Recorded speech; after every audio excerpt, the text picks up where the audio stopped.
So we're going to start with 10 walkouts. With these walkouts, I'm going to walk you through 2 different variations, and then you can go ahead and pause the video and do 10 of whichever variation works for you on your own time without having to keep up with me. So, with our first basic walkout, we're going to inhale our arms high, and I want you to bend over, hinging at the waist, keeping the knees straight as far as you can. And then when you've reached the end of your range of motion with your straight back and your straight knees, I want you to go ahead and hinge the knees, arch the back, bringing the hands all the way to the mat. We're then going to start to walk forwards, bringing the hands underneath the shoulders and lowering down. Now our easier variation, slightly more gentle, is going to be pushing up as far as you can into a cobra and a low back stretch. Taking a couple of deep breaths here before lowering back down to the ground.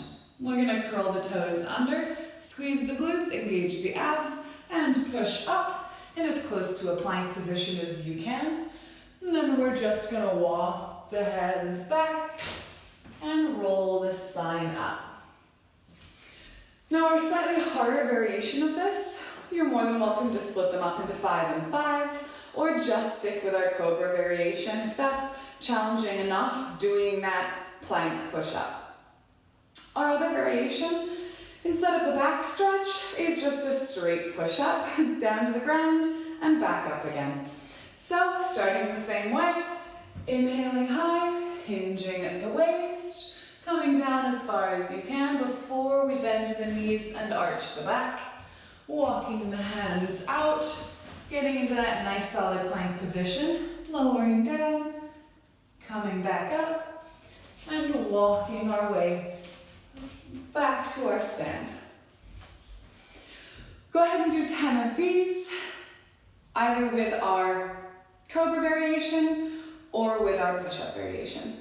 Next thing that we're going to do, once we've done those walkouts, is we're going to do some hip activations, and we're going to warm up all of the joints that we're going to be using for our splits.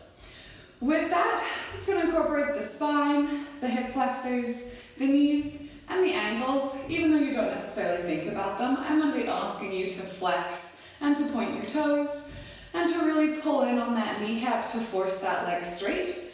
And those are things that we don't want to do until we've made sure that everything's warm and kind of knows what we're going to expect of it. So with our hips, we're going to keep the knees straight, feet about shoulder distance apart. I'll orientate to you.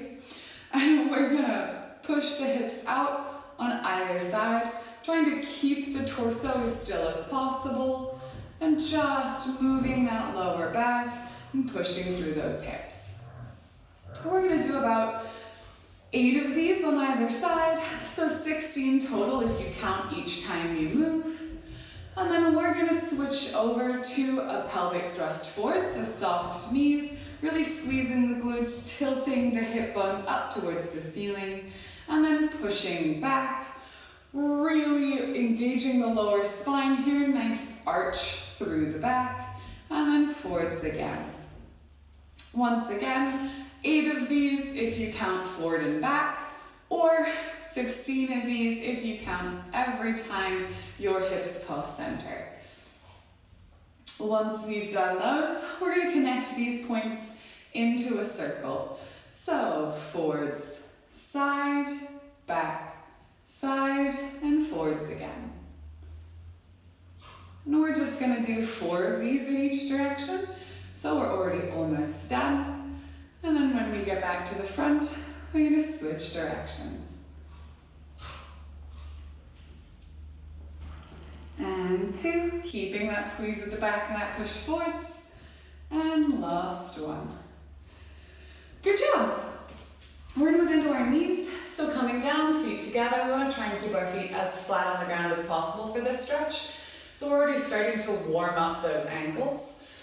And with my hands resting right above my kneecaps, I'm just going to draw a big circle with my knees, as big as I can, and we're going to do 8 in either direction.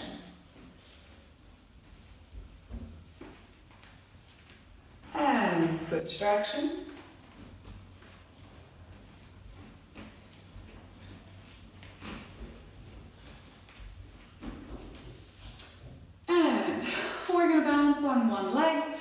those ankle rolls. When you balance, I don't want you to cock a knee up.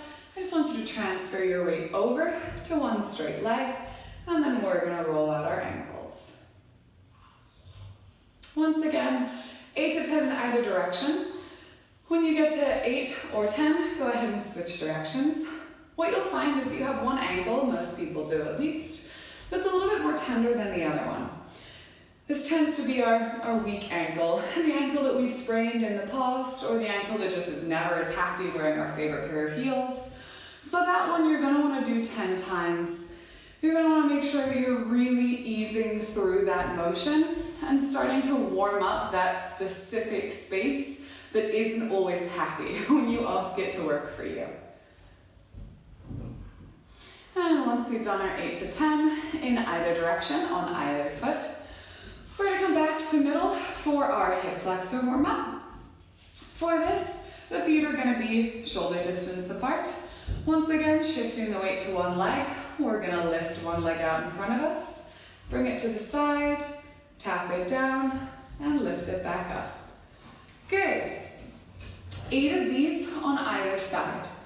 You can either alternate sides, if that's easier for you, have a little bit of a rest, or you can just do all of one side. If you find one side has issues with balance, feel free to do these near a wall that you can rest on. The focus here isn't the balance, the focus is warming up those muscles running through the front of the hip flexor and along the outside of the glute.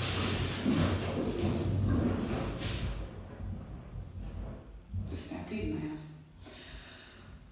With these muscles, you may notice that there's almost a feeling of rubbing or popping that happens as you move them through.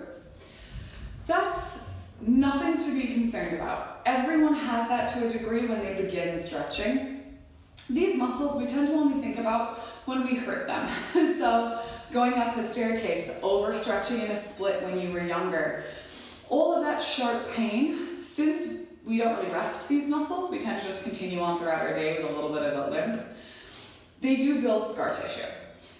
And like a series of strings that you put knots in and then pull over each other, those knots are going to catch as they slide over each other. That's what's happening with those muscles. The nice thing about them is once you get them warm, once you start engaging those muscles and building up strength in them, that movement is going to wear down that scar tissue so that eventually you'll get to the point where the muscles will slide smoothly over each other again, and you'll really only notice that crackling and that popping when you're cold, when you're first warming up, or if you've just had a recent injury.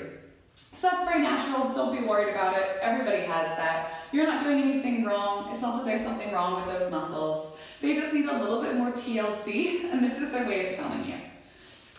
Now the last thing that we're gonna do for our warm-up is we're gonna do our hip lifts. With these hip lifts, you're gonna come down to your mat, your towel, your yoga towel, if you're one of the hot yoga people. And we're just going to do that same kind of isolation, but with our feet on the ground, out in our straddle. So I'm gonna come to my comfortable straddle stretch. For those of you who didn't know, this is our straddle split, or our straddle stretch. My hands are gonna come in front of me, little tripods. I'm gonna keep my back nice and straight, tilted slightly towards the back instead of hunched over forwards. And I'm just gonna try and lift my toes. Now, if you find that that toe lift is pretty challenging, you can go ahead and lift one leg at a time, or bat your knees, see like go bat wings, and lift from here while you figure out that isolation. We're gonna do 8 of these lifts. If you need to split them up into 4, and then a rest, and then the next 4, go ahead and do so. This is a lot to put on these muscles, but these are the muscles we're really stretching out. So these are the muscles that we want to get really warm. So, pointing the toes, back up, leaned back, tripod fingers, and 8, 7, 6, 5, 4, if you need a break, take one, and 3, 2, and 1. Very good. We're then just going to come straight into a butterfly stretch. With our butterfly stretch, and with all the stretches that we do, we are not going to bounce. And with that, if you are doing either of our other split videos, I'll go ahead and meet you at this stretch in the next video. Bye.